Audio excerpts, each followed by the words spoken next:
Good morning. Good morning. My name is Chaplain Chitoka Webb, and it is always a pleasure to be here. Good to have you back. Thank you. Thank you. It's such a joy not only to be here, but to be anywhere and to look out and to see someone or to see people with a smile on their face.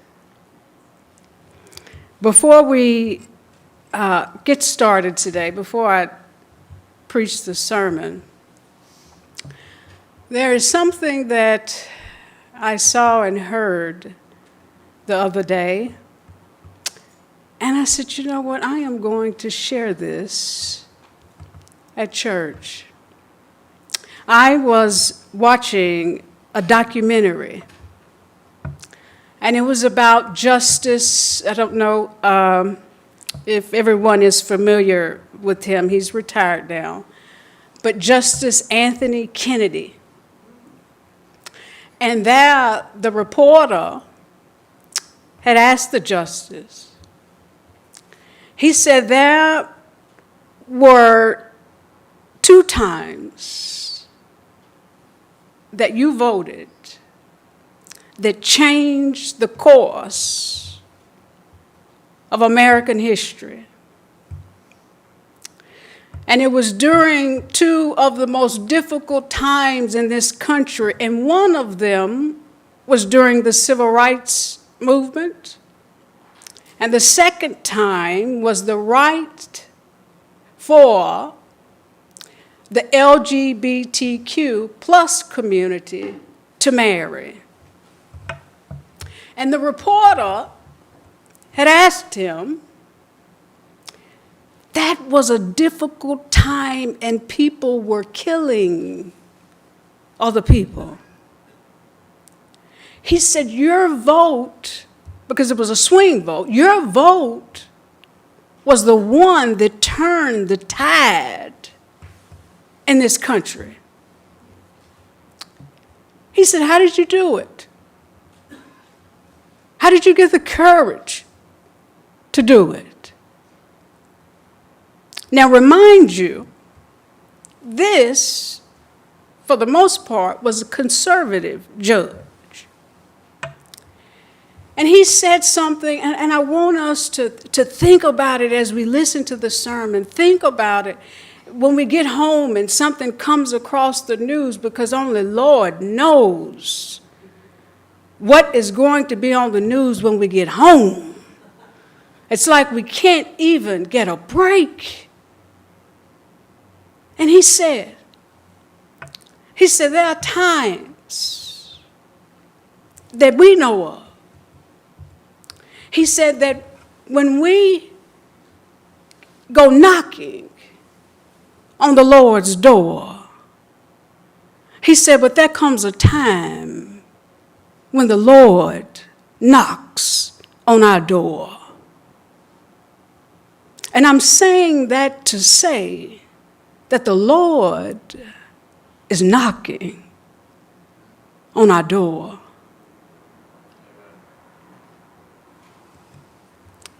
Now, let us hear what the Lord is saying to us today. 1960 was a tough year for Adon and Lucille Bridges, an African-American couple living in Mississippi. Adon was a Korean War veteran, and Lucille was a domestic worker, both born to Mississippi sharecroppers at a time when black children rarely went beyond the 3rd grade. Lucille wanted her children to have a better life than she did. She wanted them to be educated. She once said, if you get your education, you can be anything you want to be. They moved to New Orleans for a better life and a better chance to get a better education. But there was a problem. In 1954, the Supreme Court had struck down Brown versus the Board of Education, ending segregation in the schools. However, the states didn't honor it. Sounds like today. Well, we have laws, but they're not being honored. The states did not honor it, but Lucille fought on anyways. The black children had to take a test to get into the schools. But Lucille was determined. She took her 6-year-old daughter, Ruby Bridges, to take the test. Out of the 165 children that took the test, only 5 passed. And Ruby Bridges was one of them. Because the schools were refusing to let black children in, the President of the United States sent in the U.S. Marshals. Oh, Lucille pressed on anyways. She said, I couldn't get my education, and I wanted people to know how hard it was. With U.S. Marshals on each side, walking towards the front of the all-white school, she told Ruby, as they walked towards the steps, you don't need to be afraid. I am with you. The crowd threw eggs and tomatoes at them. They yelled, 2, 4, 8. We don't want to integrate. But Lucille and Ruby pressed on anyways. But when they got to the steps, the sheriff and the deputies had to step aside because Ruby Bridges' name was on the roll call. Oh, erasure begins with silence, but resistance begins with a name.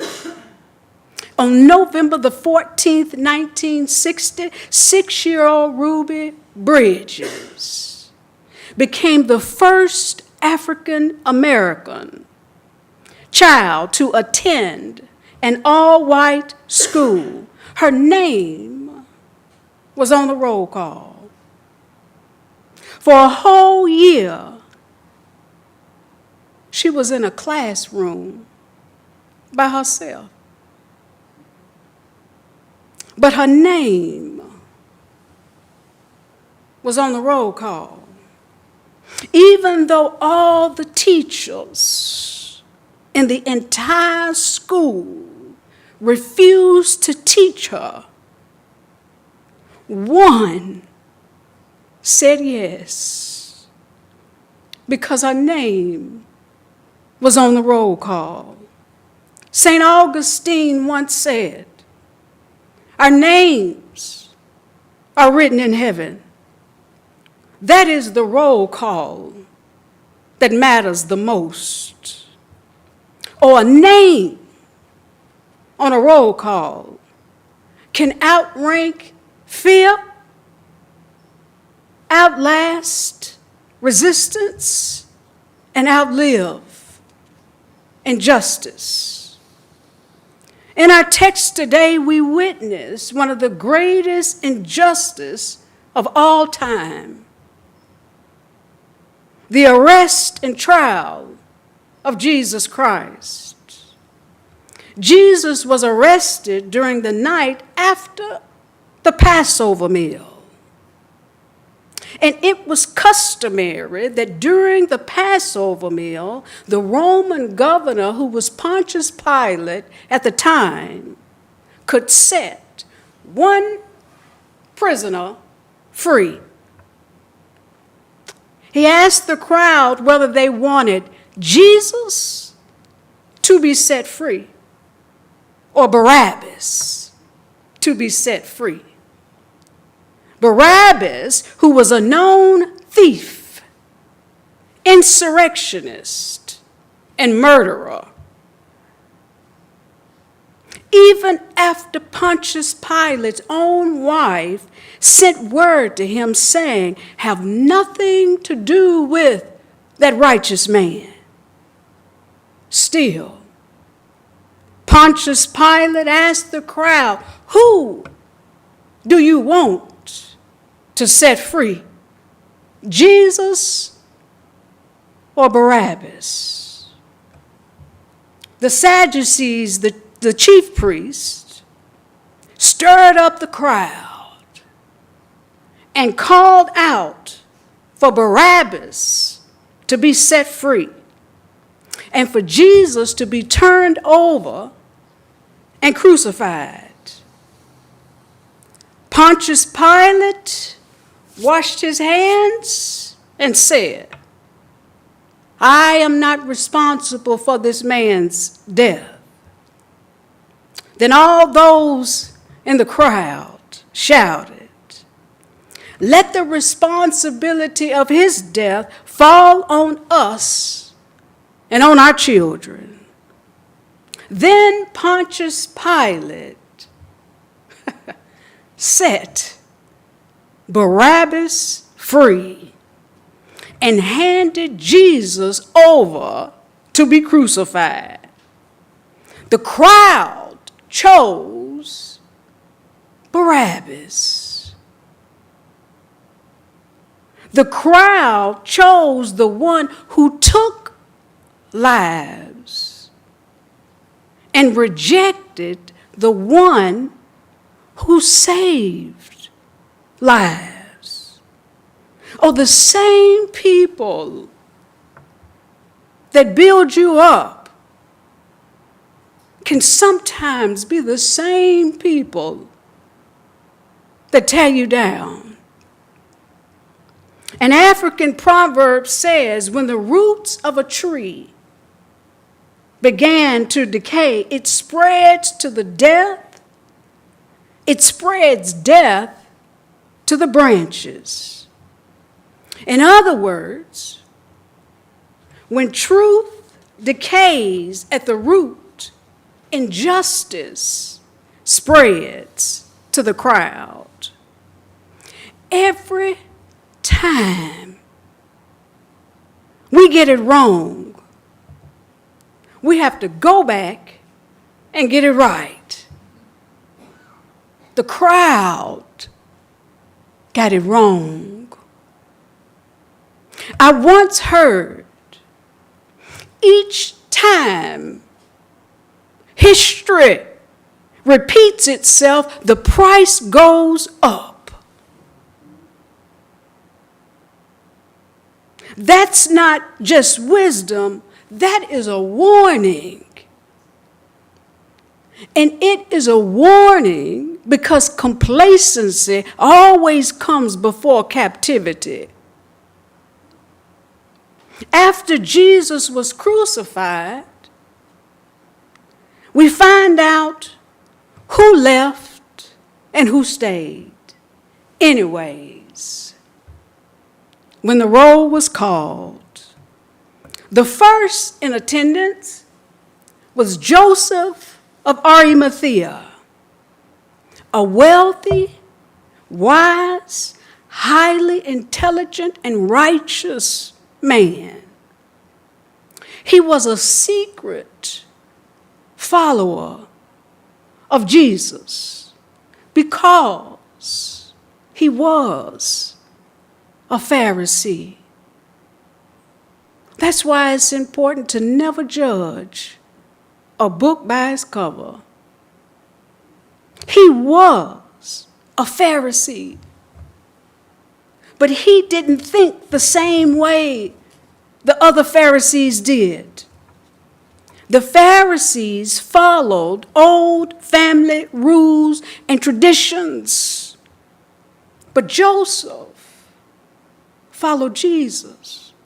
Joseph followed the ways and the principles of Jesus. He was strictly against the enforcement of teaching Levitical laws in churches.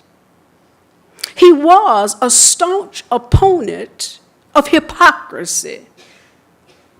The Greek philosopher Socrates once said, "The unexamined life is not worth living."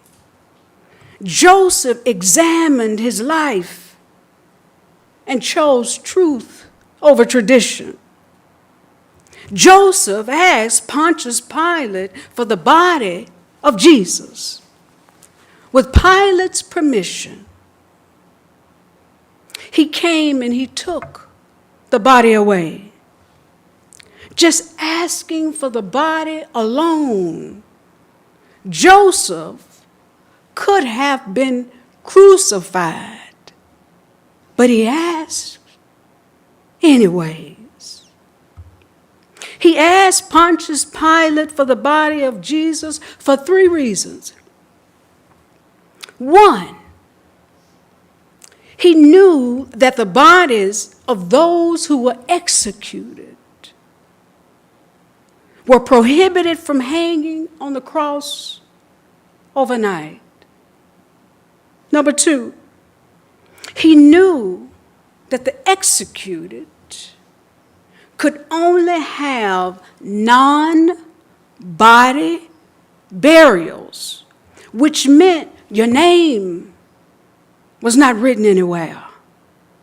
There were no blessings given to your family. There was nowhere to put your body. And the most heartbreaking thing was the spirit would not be put to rest to join the spirits of his ancestors. There's an ancient Chinese proverb that says, "To be forgotten by one's ancestors is a fate worse than death." Joseph knew what was at stake. Number 3, Joseph wanted the body of Jesus because he knew that there was still some life in it. Now remember, when Joseph asked Pontius Pilate for the body of Jesus, everybody was gone. The crowd, his mother, his brother, his sister, the disciples, everybody was gone. So Joseph knew that there was still some life in his body. In other words, had it not been for Joseph of Arimathea name being on the roll call, the resurrection would have never happened. There would be no Easter. There would be no Holy Week. There would be no communion. There would be no baptism. Oh, thank God for people that show up anyways, like Lucille and Ruby and Joseph. History bends toward those who act with courage when others hide in fear. Thank God for Justice Anthony Kennedy. Thank God for people who have the courage to stand up when everyone else runs and hides. Verse 39 through 40 shows us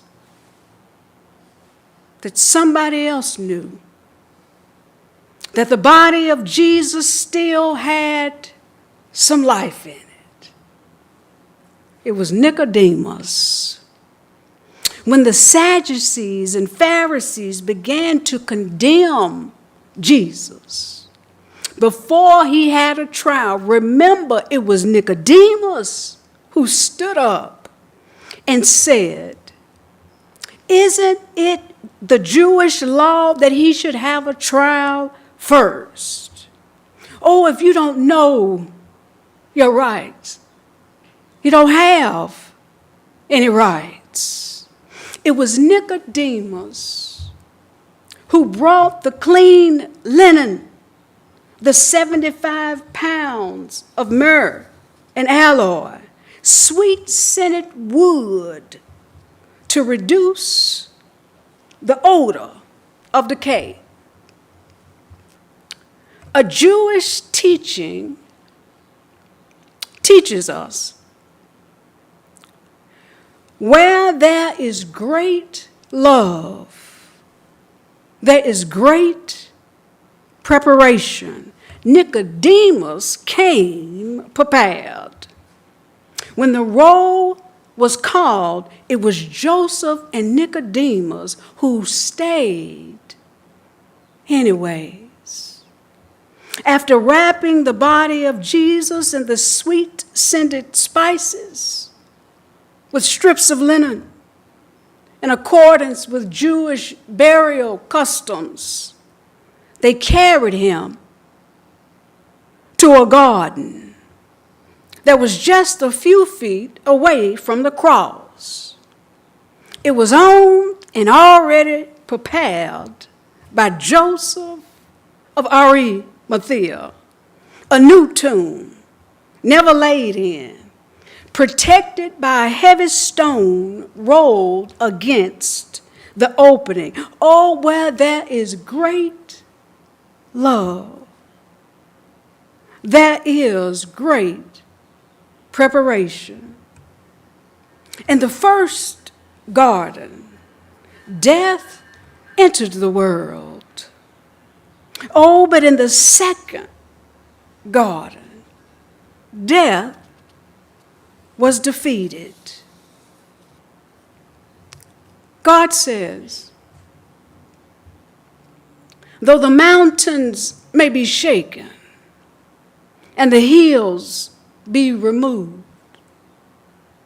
yet my unfailing love for you will not be shaken. Dear friends,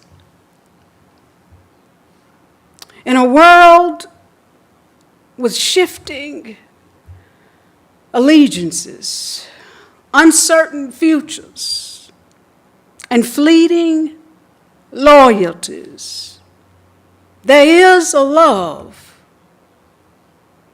that has not and will not fail. That love is the love of Christ, the love that drove Christ to the cross, and it was the love that kept Christ there. It is a love that will not be shaken. The Lord is knocking at our door. Amen.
give me